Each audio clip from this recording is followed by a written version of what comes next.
দূর করে দাও, পেরেশানিওয়ালাদের পেরেশানিকে দূর করে দাও, মুসিবত জাদাদেরকে মুসিবত থেকে উদ্ধার করে দাও। ও রব্বি করিম আল্লাহ, হাসপাতালে গেলে দেখা যায় রোগীদের আত্ম চিৎকারে আকাশ বাতাস ভারী করে। কত রোগী হাই হুতাশ করে হাও মাও করে কান্না করে আল্লাহ, কত যন্ত্রণায় কষ্ট করে আল্লাহ। দুনিয়ার কোনো ডাক্তারের ক্ষমতা নাই, দুনিয়ার কোনো ঔষধের ক্ষমতা নাই আল্লাহ। তুমি যদি ভালো না করো কেউ ভালো করতে পারবে না আল্লাহ।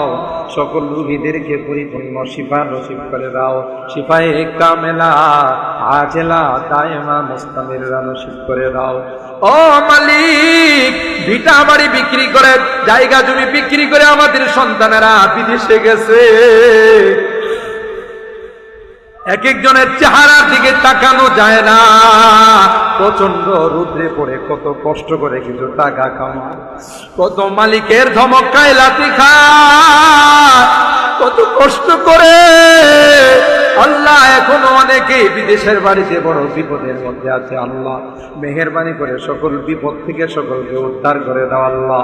কাগজপত্রের সমস্যাগুলো দূর করে দাও ইয়া রাব্বাল আলামিন। আল্লাহ তাদের কামাই রুজি রোজগারে বরকত নসিব করে দাও ইয়া আরহামার রাহিমিন, ইয়া আকরামাল আকরামিন। আল্লাহ আমাদের অনেক মুরব্বিদেরকে আমরা হারাইছি, আমরা সকল মুরব্বিদেরকে হারাইছি।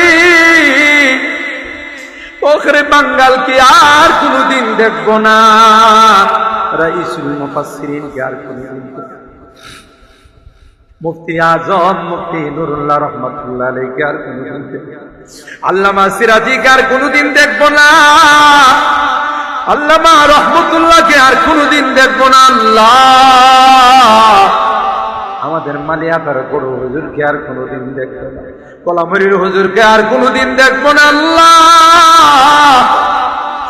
তাদের জিন্দেগীর সকল গুনাহগুলো মাফ করে দাও আল্লাহ। তাদের কবরগুলোকে জান্নাতুল ফিরদাউসের আলা মাকাম নসিব করে দাও ইয়া আরহামার রাহিমিন, ইয়া আকরামাল আকরামিন। বর্তমানে আমাদের মুরব্বী যারা আছেন আল্লাহ, আমাদের জামিয়ার মুরব্বীরা, আশপাশের মুরব্বীরা, খাস করে আল্লাহ তোমার যেই বান্দা কষ্ট হয় আরেকজনের কাঁধে ভর করে তাফসীর মাহফিলে প্রতিদিন উপস্থিত হয়, আমাদের সাদিয়ালের হুজুর আল্লাহ, হুজুরের হায়াতের মধ্যে বরকত নসিব করে দাও ইয়া আল্লাহ। আরো দীর্ঘদিন আমাদের মাঝে নেক হায়াতের মালিক বানায় দাও আল্লাহ। হুজুরের বরকতি কথাগুলো শোনার তৌফিক নসিব করে দাও ইয়া আরহামার রাহিমিন, ইয়া আকরামাল